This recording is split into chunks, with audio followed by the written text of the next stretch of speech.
You're listening to the We Are Libertarians podcast network. Find all of our shows at wearelibertarians.com. Hey loves, Haley Steinfeld here. Let's be real. When I'm on the red carpet, everyone wants to know whose dress I'm wearing. But here's the thing. We're so focused on those details, we're missing something that's actually way more important. Breast health. It's wild. Breasts get so much attention, but they're still so ignored when it matters most. Don't know what I'm talking about? Tune in on February 9th and visit yourattentionplease.com. That's yourattentionplease.com. See you then. This episode is brought to you by Abercrombie. Build your fits of the day with Abercrombie's newest denim drop. Here's where to start. Abercrombie's 90s straight jean goes with any shirt from tees to sweater polos. Super versatile. Their loose and baggy jeans are more trend forward, so you can grab those and go out with your friends. Abercrombie's denim fits come in a range of washes. Build your looks around Abercrombie denim. Shop online or in-store. All right, welcome to the We Are Libertarians. We're doing the COVID-19 daily updates here. We have a slew of people, and I could introduce them one by one real quick, but let's go ahead since we are going to be talking about the virus updates. I'm going to point on one, and we're going to have them share their experiences so far with this situation. Keaton, you are new to the We're Libertarians Network. He runs Freedom Strips, a program, if you haven't been watching, you're missing out big time. But we've recently acquired him. Our big fat conglomerate has consumed his small mom and pop network. He's a fantastic podcaster. Keaton, you're based in Florida someplace, but go ahead and tell me your situation and what's Corona done for you? What's been the impact on your life? Yeah. Jacksonville, Florida is where I'm located. For those that don't know me, my name is Keaton Tucker. I run Freedom Strips, as Hodey said. I'm located in Jacksonville, Florida, and as far as like the effect that I've seen personally in Jacksonville, I work for the PGA Tour. So we just recently obviously canceled the Players Championship. If you know golf at all, that is a huge event located right outside of Jacksonville in Ponte Vedra Beach. They did their first round of golf, and the commissioner announced that they were going to move forward with the event without fans, and literally the next day announced that they were going to cancel the event altogether, and then subsequently canceled all the events through the middle of May. So tremendous effect as far as the local economy. My wife works for a local restaurant group. The local restaurants are definitely feeling it, especially with Jacksonville mayor said that they're going along with the recommendation of no groups greater than 10 people. So, you know, these restaurants are kind of struggling with that. So definitely local economy is struggling. I know those in the service industry are feeling it as well with lost hours, you know, small businesses having to cut back to save funds. So Jacksonville is definitely feeling the hurt, as well as I know the rest of these guys here in their local communities, they're feeling it as well. Yeah.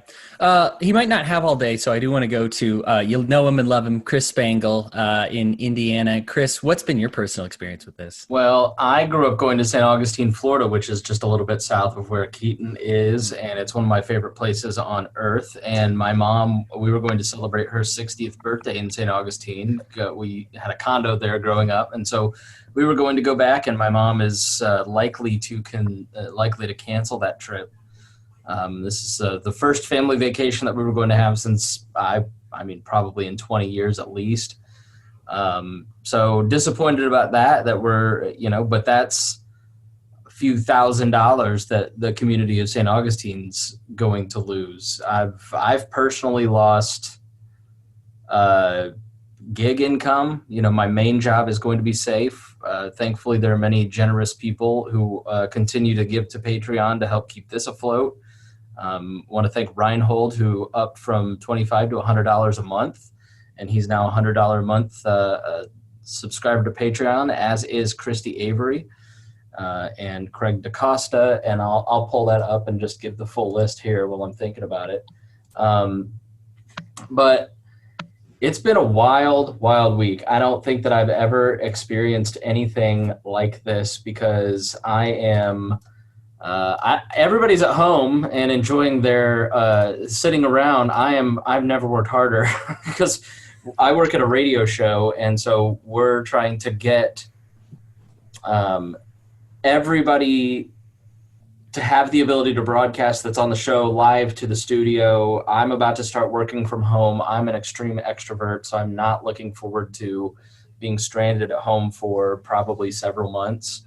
And, so lost vacations, lost income, complete disruption of schedule. My entire calendar went from totally full to absolutely nothing, which is partly why I said to everybody, let's do this. Let's do a hangout. I think it is a fundamental shift that the way that a lot of us are going to live. I think as a millennial, I've never walked into a store. I've never not had the ability to buy whatever I want, whenever I want it.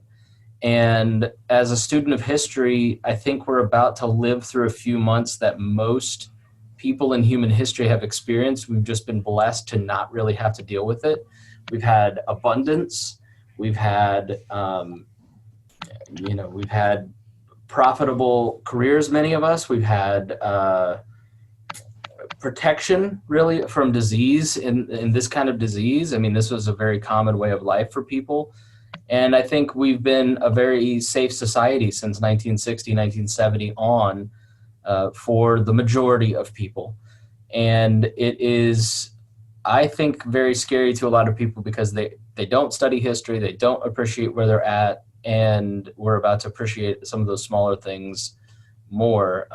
Personally, the toughest moment of the week was having dinner with my mom on Monday, who is a registered nurse, and she's 60. She's a smoker. She's, high blood pressure. She's in the high risk category, and her job means she's going to be on the front lines. And so, I know at the very least, because of quarantines, I'm not going to see her for a period of months. And so it was difficult to have that last dinner with her, but it also was, the moment was not lost on me that she's going into battle, essentially. And, you think of people going into battle and they're 22 years old, they're men, they're tough, not 60-year-old nurses. And so I just want to say thank you to everybody who is a healthcare provider who's going to be on the front lines of what's about to come. I read an article today in Deutsche Welle that conservative estimates or worst case scenario estimates, in Iran are 3.2 million deaths, which is just a stunning number. And it just boggles the mind. So I'm hoping for the best. I'm preparing for the worst. I'm a person that eats out every night, and now I had to buy a freezer and buy some food, and I'm one of those people that was living the good life, and now I've got to figure out how to live a different life, like my grandparents and great grandparents, in a manner of a week. And so it's been a hard emotional adjustment, I think, for everybody, and that's part of why we're going to do this every night at 7:00 for people. We're going to do a daily show, kind of get caught up on the news and have a conversation about the shared experience to make it easier for people. And like I said, it's brought to you by our Patreons. We want to thank them so much. We want to thank Craig DaCosta, Ed Brehab, Jason Doolittle, Jeff Bennett, Christy Avery, Matthew Durbin, and now Reinhold, especially for being $100 a month contributors. I know I'm good friends with most of these folks. I know that's a big investment, or a big chunk. And especially at a time when, the Treasury Secretary says worst case scenario is 20% unemployment. So I just want to thank them for that, because part of what we're going to be doing here every night at 7 is having a little online community for people who feel disconnected and are trying to make sense of what's going on. So, it's just been a wild ride. Yeah, those are good guys. There's they say give till it hurts. Those guys give when it hurts, and that is really important. So yeah, thanks to all them. We got another guy with some real great name recognition. Remzo Martinez. He owns the Remzo Republic. You probably read him, heard him, gotten around. You've seen something of his that has went viral at some point. Hated him. Maybe you hated him at some point, because that's how you really get famous, is by having an appropriate rivalry, maybe even with We Are Libertarians. But like all good rivals, they eventually succumb to the call of Wall. So, Remzo, where are you from? How things out there, man? Well, thank you, Hodey, and it's my honor to become an inquisitor of the Wall Nation. I know some of you are, rather surprised to see me here in the company of such degenerates, but what I can tell you is I love you and fuck off. We're having a great time here. This has actually been a very interesting week. It's only Wednesday, and for those of you that don't know, I've been working at the Washington Times for almost a year now, and I pretty much work in the newsroom at night from 1 p.m. to 9 p.m. Sunday through Thursday. So for about a week now, I've been teleworking, and I did not anticipate that I would be working as hard, because usually when you're at home, you're a little bit more relaxed. You feel like you have more control over things.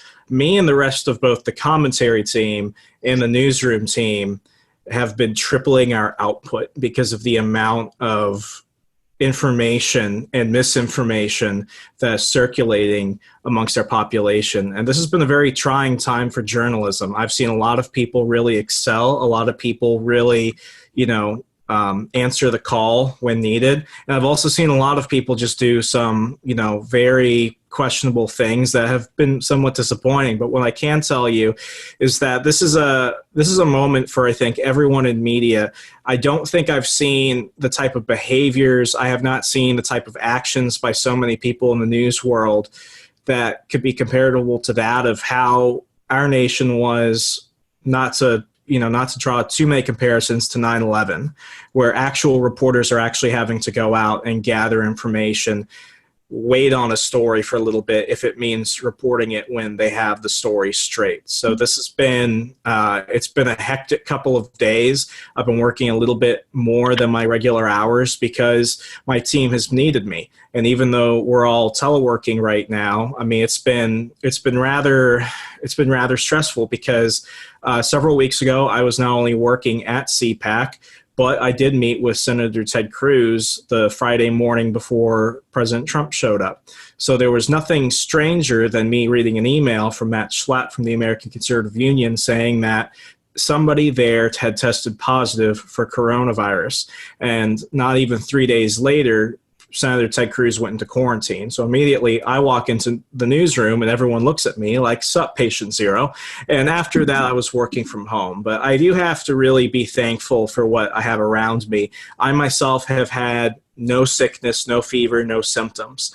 I was at really the epicenter of where a lot of confusion, a lot of hysteria was happening. And even though I definitely had my moments of freaking out, I'm at the point now where I'm focused on my work, focused on my family. My family, we've been able to prepare for moments like this, so we're going to be okay. My father and I are able to telework from home. My brother is doing online classes. He's a full-time undergrad student. So really, all we've had to do is sacrifice some convenience, and that's what I've had to label it as. Nothing vital to my life, nothing necessary for my life has been sacrifice, only just some conveniences. So all I can do is be thankful for what I have, being right outside of DC in Northern Virginia, and just put out as much work and as much effort as I can to give people the news and the opinions that they need to make sure that they can really, keep a level head in the situation. Yeah, it's critical, man. All right, thank you so much. This guy in the network, he's been here for a while. Jacob, if you've seen anything that has to do with kind of foreign policy and the specifics of our military mobilization and those type of affairs, Jacob's really been really great at kind of knowing the manual and giving us some insight on that. So that's his introduction. But Jacob, where are you at and how are things? Sure. So things are going pretty good. I'm here in Virginia, specifically Richmond area. But yeah, so just my connection to Wall. I do like 1% of the amount of research that Sam Schultz does. I'm good for a post every now and then. But in terms of the, military and all that, the biggest thing is, they're shutting down travel just like everyone else. So in terms of people moving from one post to another post or for training, a lot of that stuff is really shut down on the military side too. So I think it's kind of funny when people are like, everyone's mobilizing. It's like, no, we're actually staying put too, there's just much incentive for us to social distance internally as well. there's a lot of other headaches that go along with that. But really, in terms of a big movement piece, I mean, we're shutting down in place just as much as everyone else is at this point. Okay, awesome. And then, of course, everybody knows Paul Copeland. Now, Paul, he got stuck somewhere he's not supposed to be. So, Paul, give us your story. Oh, yeah. I've been down in Kentucky now for a little while. Okay, am I transmitting? Yeah, I hear you. Okay, good, because it wasn't doing anything on my screen. Just read out your social security number. We'll tell you if it's right. Yeah, that's a good test. No, I've been stuck in Kentucky now for a couple of weeks. Starting in the beginning of January, I've been knocking doors for a political campaign down here. I'm not going to discuss too much of that because of my contract, but yeah, it's been fun. I've seen people slowly slipping further and further into paranoia, especially over the last week with all of the closures coming through, going from, hey, yeah, let's stand on your front porch and have a full conversation, to, okay, I'll keep the door in between you and I, to, okay, we can talk through the glass. And yeah, and people are really starting to get on edge here in the last day or two. Having cussed out me and a few other people walking. You terrorists for just walking around. Oh, yeah. So I'm Hodey. I'm out here in Utah. Of course, some good news, some bad news. The good news is here in Utah, we have a lot of people who have that 2-year supply of food. That's part of the tenets of the LDS faith is keeping a good amount of food supplies around. So us and a handful of libertarians have been looking forward to this. Now, one of the nice parts is seeing some countries, I don't know, it was reported they were on the other side of it. Now it looks like there's kind of making a rebound, but at least we have some kind of sunset on this. So it's not going to take 2 years, and it's been nice to be able to say, hey, look, I prepared, you didn't. You're not a monster. I can help you, and it's created a lot of trust in our communities. Jamie and I both work in the food service industry, so that's kind of the bad news. We're completely out of business. Both work tipped wages, so 47% of $2.13 is not exactly enough to even file unemployment for. We're okay financially. I think if things were to go like a full month, we might start missing payments. But as far as food-wise and survival right now, we're going to be okay. So something I'm just going to turn over to the whole group here. If you've got any stories, this is kind of, well, I guess last night was our first one, but I really kind of want to get into the nitty-gritty and personals of it. What have you guys seen that has helped during this crisis, either mentality or specific action or just something like that? And anybody can talk here. You found your person. Now let the Knot help you with everything else. The Knot connects you to the wedding inspo, vendors, venues, and planning tools you need to make your day totally you. Having helped plan 25 million weddings, we've got your back when it comes to every little detail like RSVPs, budgets, and more. Because your wedding comes to life with the connections that matter the most. Get started at theknot.com/audio. The Knot. Let's plan your wedding together. BTW, FYI. Visit Nexplanon.com RN to learn about Nexplanon. It's an adjustable implant, 68 milligrams radio pain. Or ask your HCP IRL. Okay, TTYL.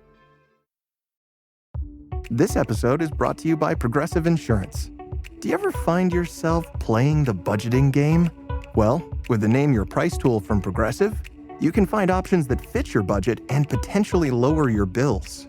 Try it at Progressive.com. Progressive Casualty Insurance Company and Affiliates. Price and coverage match limited by state law. Not available in all states.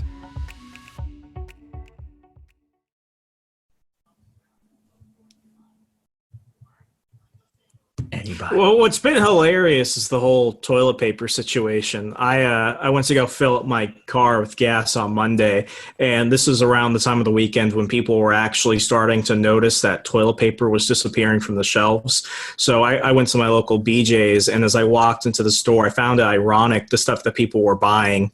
Lots of bottled water, lots of canned food. But the one thing I saw somebody walk out with was a giant plasma screen TV. And I'm just thinking, I didn't think that Doomsday would be this theatrical, but that's rather funny. Then when I went over to the toiletries section, like I'm used to seeing pictures of like Venezuela and Cuba and other socialist countries where there is nothing on the shelves. I did not think that where I live, that was anything we'd ever see. Now, the front end of it is the store will restock those shelves the next day. There is no limit to the supply right now. It's just the time and convenience of which people are able to grab things. So like a bunch of the grocery stores around here, even the Korean supermarkets, they ran out of all frozen meat. But, as long as you get there around the time they open the next day to grab it before everyone else grabs it, you'll get your meat. So I think that's something a lot of people don't understand. They're comparing it to a lot of socialist countries, but the problem is not supply. The problem is the hoarding mentality we're seeing. And nothing freaks me out more than when I saw both giant shelved areas just completely empty. And then a sign that I posted on my Instagram at HeyRemso on IG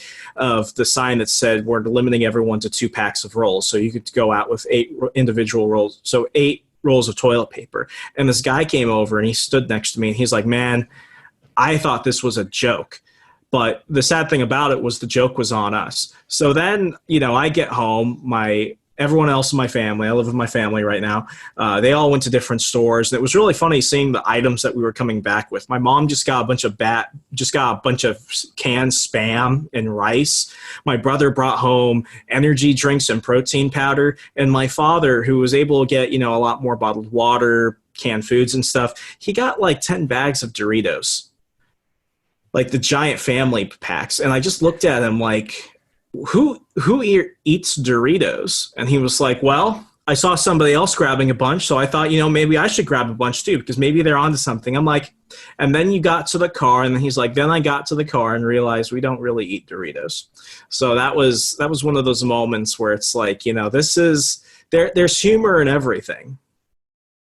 And, it's been little moments like that throughout the day. Like, for example, we noticed that there was a run on gun stores the last 48 hours. So my family, we're good Virginians. We have a good supply. So we were taking inventory of everything we had. And then suddenly we were freaking out because we're like, crap, we don't have a specific type of ammunition. I'm not going to give out details for the one lucky SOB that thinks he wants to come take on my clan of a family. We will fuck you up. But we were looking over one crate and we were like, okay, I think we're doing pretty well. Then we realized in the back of our storage room, there was another ammo crate. And we were like, oh, I wonder if we put food in there or something. No, we opened it up and it was like, in cartoons where it's like the light glows from the gold. We just saw everything we need. And we're like, wow, if we have to have an I Am Legends moment, we're good. So just moments like that. Like my father and I both opened up one side of it and we both went, holy shit. It was epic. So, moments like that of fleeting humor and the little silver linings, knowing that, all is pretty okay in the midst of all of this, it keeps me going. Awesome. Anybody else see something that was good? Good news or a good thing? Well, here in Jacksonville specifically, I guess it's a good thing that I was able to just maybe a week and a half ago, I was able to walk into like a Walgreens, or it was either a Walgreens or a CVS, and I was able to just walk into the store. You see these videos of like Costco and these Publixes, and the line is wrapped around the building all the way to the back with people picking up toilet paper. But here locally, at least, it doesn't seem like people are lining up to actually get like flu medicine, which is kind of weird because you would want, the odds are, I think they said around 60 to 70% of the population is going to get this thing, and it's going to be like a crappy flu for the most of us. You're going to want some like NyQuil and DayQuil. So I went in and picked up some extra for us, and man, I was just able to walk into the store and pick up some extra medicines, some Tylenol, Advil, DayQuil, NyQuil, that sort of thing. So my sister recently called me and was like, hey, this thing, I've heard you talk about this thing, and you've been talking to mom and dad and talking to them about what they need to pick up. What do you think I need to pick up? I'm like, get some medicine first. You're going to want to get something in case you get sick, help you through all this. But at least locally, I don't know what you guys have seen recently, but in your areas, but it doesn't seem like people are hitting up the CVS's and Walgreens for medicine as they are with like this crazy toilet paper run. I had the same exact thought on Sunday, and I had bought food because I didn't have any food in my apartment, really. I had some, beans. I had probably a week's worth of beans and hamburger helper. But on Sunday, I was like, what if I get it? I bet that once this hits and it gets bad, I'm going to want some Mucinex and Dimetapp. And it was completely stocked. Like it was, what was gone is I'm addicted to Afrin, and all the good shit was gone. So fortunately, Amazon's delivering me my 32-pack, so I can survive the apocalypse with my Afrin addiction. But yeah, I think the reality is most people, there isn't a person on the planet alive that lived through the last pandemic in 1918. And so I don't think anybody knows how to process this. And so everybody kind of falls back on what they're pre-programmed, which is a blizzard or a hurricane, which is why you're seeing a ton of bottled water being sold. Like, why? Your taps are going to work, your grocery stores are going to be open, your banks are going to be open. Like, you're not going to see, I think because people, their only experience with anything like this is Outbreak or I Am Legend or Walking Dead, that they think that it's going to get pretty bad. And honestly, I think the, being a libertarian for 12 years, having stewed in the Doompal society, just didn't have to be this way, and this is how it's all going to end. I mean, I remember... Hashtag it's happening! Exactly right. Like, I remember in 2008, and I was a new libertarian. I was just, I was so hardcore into like the Ron Paul crowd and listening to him that I just didn't pay my bills for like 3 months. Because I was just like, there's no reason to pay my credit card because the banks are going to fail at any minute. Lo and behold, that really hurt my credit because the banks didn't fail. And so I just think if you give in to the panic too much, if you're buying massive amounts of bottled water, like I think there's a fine line between preparing, making sure that I saw this, I didn't think it was real until last month. Like I thought, oh, this is just Zika. Which swine flu apparently killed 200,000 people across the world, which I didn't know because I just thought that was just another one of these bullshit avian flu type things. But once Italy closed down, I started looking into it. Last Tuesday, I listened to that Joe Rogan podcast. And that guy, Michael Oldmeyer or something, he scared the hell out of me. And I'm like, okay, all right, I'm about a week behind, a month behind Harry and a week behind everybody else. And I'm a week ahead of most people. And so when they figure this out, they're just going to start slamming the stores and hitting the supply chains. But I was truly mystified by the choices that most people made. If you buy 14 cans of soup, and that is your prep, you have now got 7 days of meals. Like, buy a bag of rice and beans. You know what I mean? Like, that'll last you a week maybe. So I thought the same thing. I've got flu medicine. I got stuff like that. The thing that has made me the most hopeful, the thing that scares me the most is reading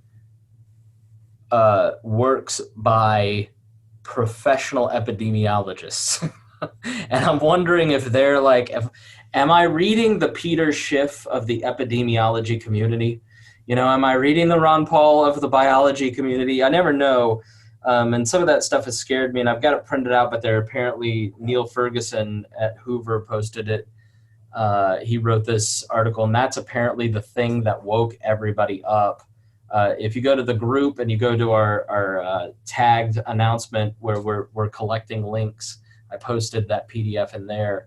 But the thing that made me feel the best was an interview that I did today that I posted to the We Are Libertarians podcast feed for my public affairs program on the weekend here called Now Hear This. And it was the woman who runs the special pathogens unit at the biggest network hospital in Indiana.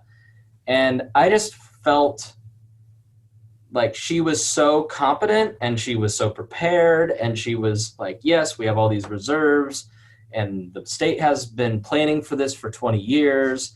And so like for all the talk of there not being planning and not being testing and Donald Trump has messed this up, like you talk to this person who's in charge of the response for the largest hospital, and she's prepared.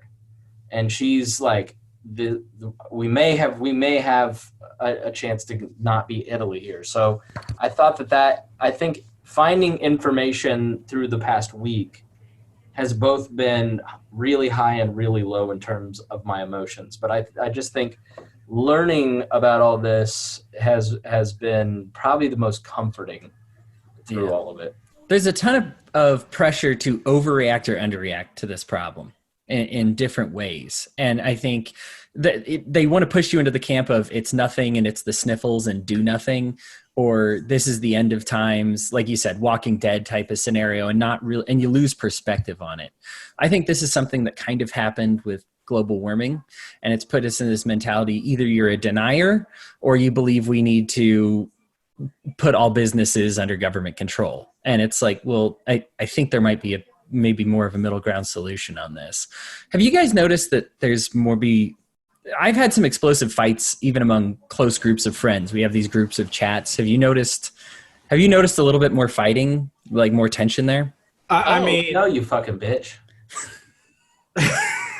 Absolutely. I've noticed people on edge and Chicken Little syndrome running about in certain group chats that we've been in. Had a very entertaining discussion just, what was it, Monday?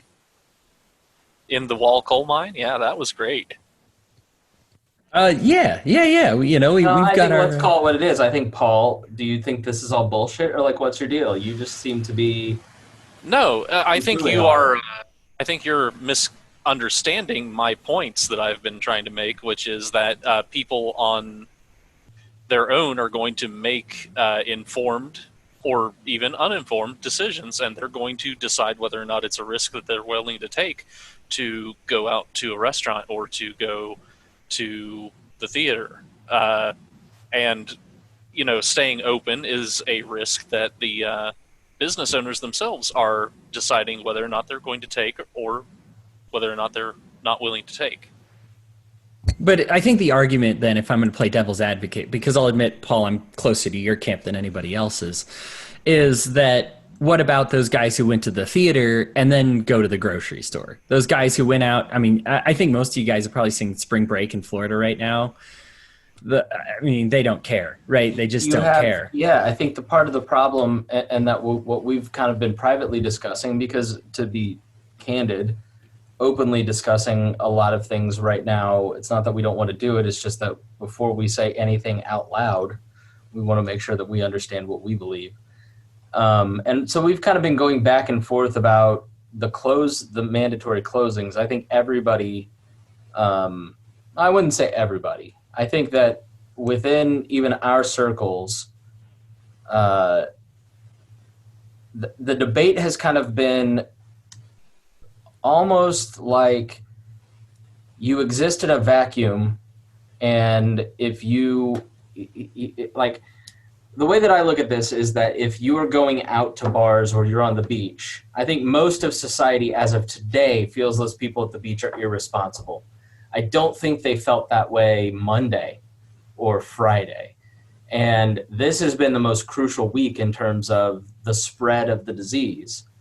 And so if you're somebody, I have become more hardcore and militant about when I see people posting stuff on Instagram stories, like, who do they think they are? You know what I mean? And I'm sure you, the listener, have kind of had that too. It's like, in the beginning, you didn't think this is a big deal, and now you look at it and you're kind of like, you're falling down this rabbit hole as you start to pay attention to what's going on in Europe. And I am firmly in the camp that if you are going to bars and restaurants right now, you're a bad actor. I think those people that are on the beach are bad actors, and that their presence on the beach, their callous, their willful ignorance, and their decision means that somebody in their social circle is probably going to lose their life. And I think that those people, you can't hold them accountable because you can't prove that they had anything to do with it. But I do think that if those people come back and then their grandparent dies 9-10 days later, there's a correlation there, and they're going to feel terrible. And so when you start talking about closing the bars on St. Patrick's Day, and you look at what happened in Italy and in China, like Wuhan didn't cancel their potluck dinner. They had an outbreak. They said it's fine. They had their family potluck dinner with 40,000 families. And this city with 60 million people in the metro area and 15 million in the city was lit on fire by it because of people's will for ignorance and their lack of regard for other people. And so the question becomes, where do your rights and my rights start to really interconnect? Because this is the only time in my life that I've ever seen those deep philosophical questions of libertarianism actually in practice. This is the only time where it's actually been a life or death situation where we've had one of this. Let's say you have an STD and you go out, like, we've always had those conversations at the bar as libertarians, but this is a situation where if we're all in a bar and we chose to be there, we're putting someone else's life at risk. And so are you held responsible? Is the moral choice to stay home? I think so. And I think everybody on this chat thinks so. But what do you do with the bad actor who threatens the lives of the community because they're willfully ignorant? They don't want to look at the facts. They don't believe the facts. And they go out and they party and they make it exponentially worse within the community and end up killing someone. So that's the argument that we've kind of had behind the scenes. And it's not a matter of state action. I don't think the discussion has necessarily been, should the state step in and force those bars to close? There may be some people in the group who think that's a yes, but even in an anarcho-capitalist utopian community, I would absolutely argue that your choice to go to a bar on St. Patrick's Day threatens my family's ability to survive. And so therefore I would want to, I don't know if you'd use force or enact some part of your anarcho HOA to diminish crowds, but I think that we had the choice to act rationally, and many of us have chosen to do that. The NBA, the NCAA, these are people who chose to walk away from billions of dollars to act rationally. And so, I mean, I have to jump off of here soon because I've got to head home, but I think maybe that's a topic that could be open for discussion tonight, because I just, that's kind of been a heated topic because it's been in text, but I think everybody's kind of on the same page. We're not really for state action, meaning a local government or a federal government. I don't think there's anybody that believes that the federal government should do anything. So I will tell you what I saw after Kentucky shut down restaurants and bars at, I believe it was 5 o'clock, or no, it was 2 o'clock instead of 5 o'clock, which was Indiana. And I saw every single family in this community having at least one representative in the Kroger that I went to shop at. So instead of announcing a phased in, hey, we're going to be asking you to go, say, Tuesday to drive through or takeout only, and reducing the initial impact, you had everybody congregate at a single point, which is your big box retailer grocers. And, at this point, if there was somebody there who was infected and contagious, I've been exposed because I had not enough food to last me a day, let alone a week in this place I'm staying. So this is something, let's go ahead. I know Chris had to hop off. This is a debate I want to have, but not on this edition. So because I have feelings about it, like I said, Paul, I might be closer to you. I think, like Chris said, most people in this chat are probably a little closer to him. And I think it's an important discussion. And I think it's something that we rational people in this chat can have.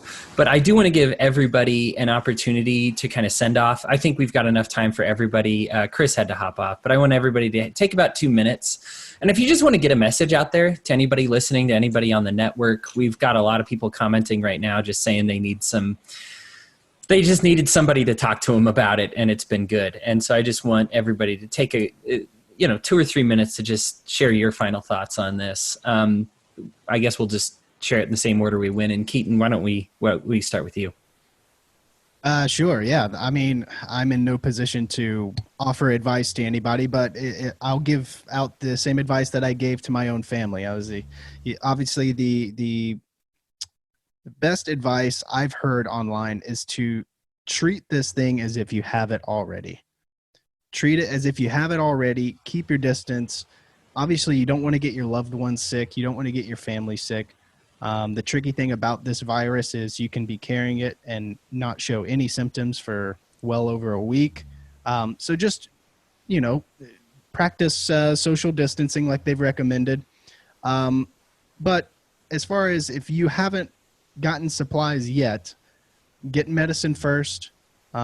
Make sure you have some food.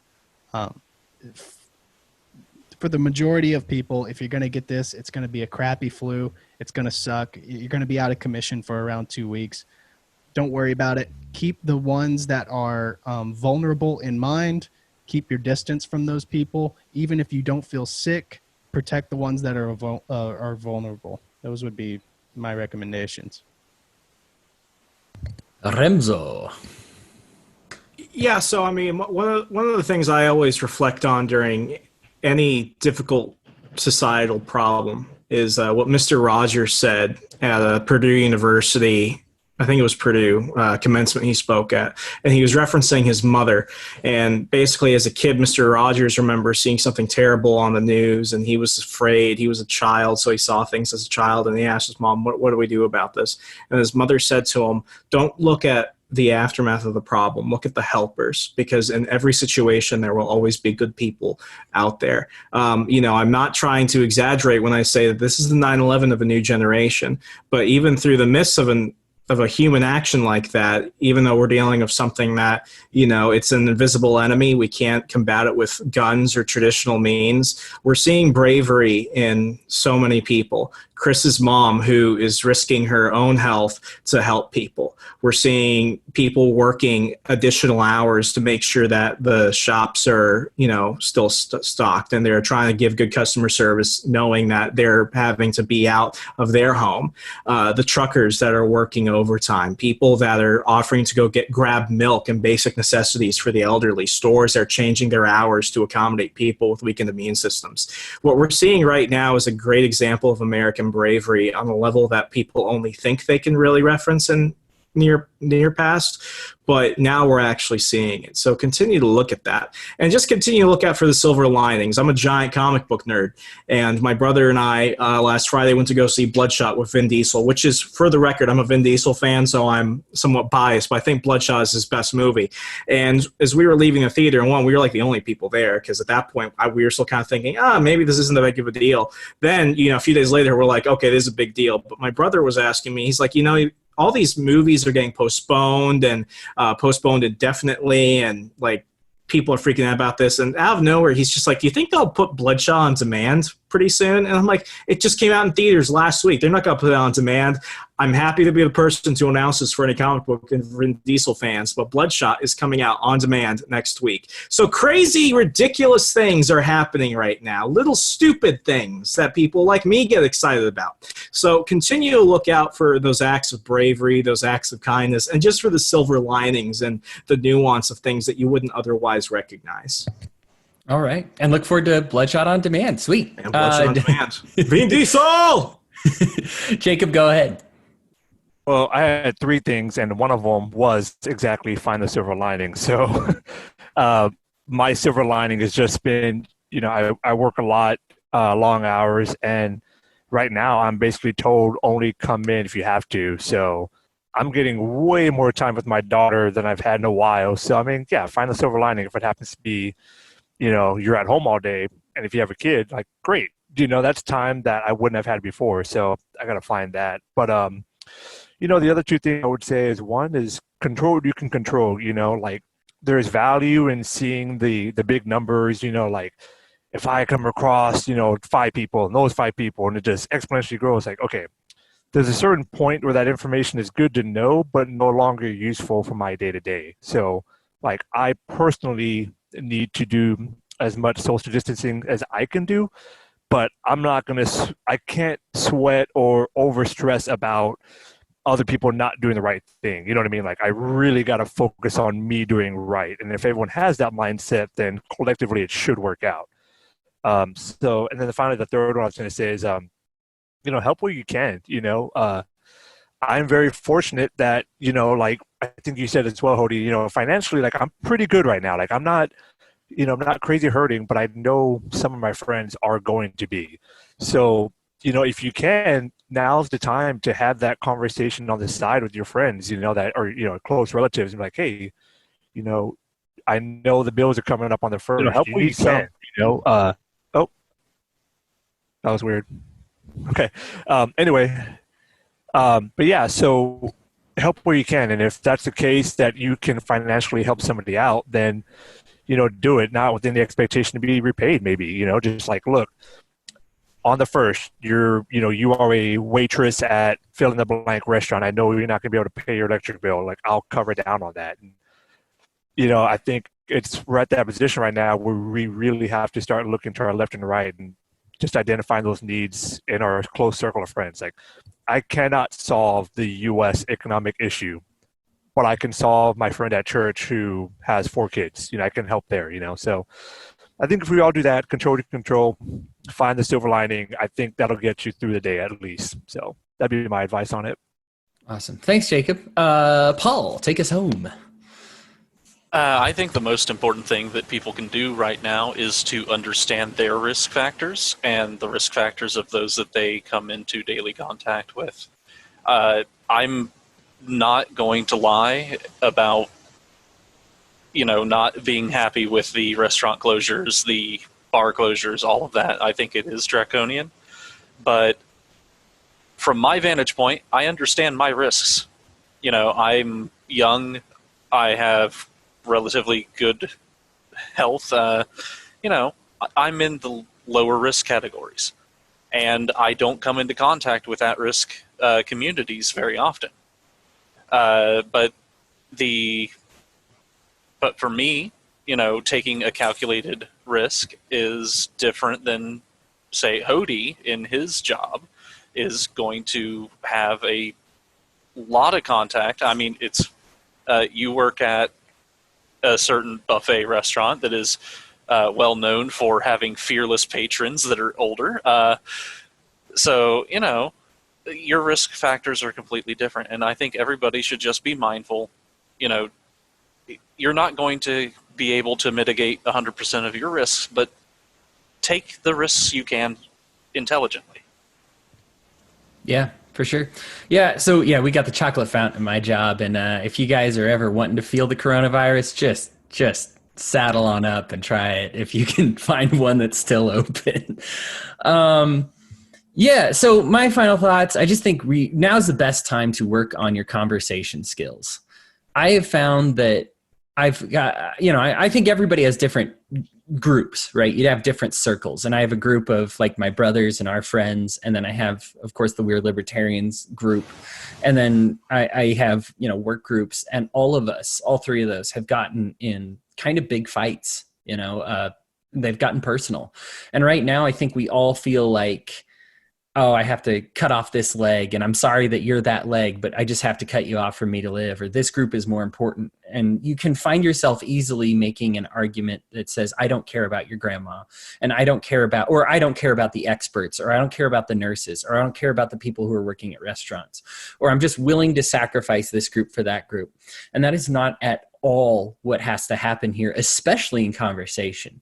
I think when we talk about libertarian solutions, we're not talking about throwing grandma under the bus. We need to have grandma in the forefront of our minds. We're not talking about throwing these small business owners under the bus. We need to have them in the forefront of their mind. I think that you'll find that everyone feels underrepresented in this conversation, everybody across the nation. It just says they feel like nobody's representing their point of view except for CNN or Fox News or whatever they're usually it's some very tribal representation. And I think right now we need to say, I need to care about that person as much as their son or daughter or brother or their employee or employer, and become that person when you have that conversation. I'm not saying to constantly play devil's advocate, but just keep the people who aren't present at that table in that discussion in mind and become very selfless during this time. And it's okay to say, hey, you know what, my experience was this. That lends a lot of credence to the conversation to say that, hey, I've actually had this real experience, so you need to understand this. But that doesn't mean that your experience isn't real. And so I think that's really important for us to keep in mind right now. Anyhow, guys, I thank everybody so much for joining us. We're going to have this every night, 7:00, either me or Chris hosting. Sometimes it's going to be just a few of us. Sometimes it's going to be open to a lot of us. But thanks to all the contributors here today. So many, I can't even list them by name. But they've done a great job, and we're grateful to have them and all the different perspectives that we have on We're Libertarians. And we're grateful for you, the listener, obviously the Patreon supporters, and everybody who just supports us and listens to us and shares us around. And we are grateful to be able to talk to you, and we're grateful for your feedback to talk to us. I want you to know that we have an ongoing link that talks about all of the information that you've sent us about COVID. We've got everything from nurses to just people in other countries that are saying, hey, here's what it's like. And we're kind of compiling right now. And you'll kind of see the culmination of that research during these next 2 weeks when we have these coronavirus updates. So again, thank you so much. That's not our last journey tonight. We'll be doing some reaction videos here in just a few minutes that are going to be a lot more fun and a lot more exciting. But either way, guys, thank you so much. Again, everybody in the chat, thank you. And have a good one.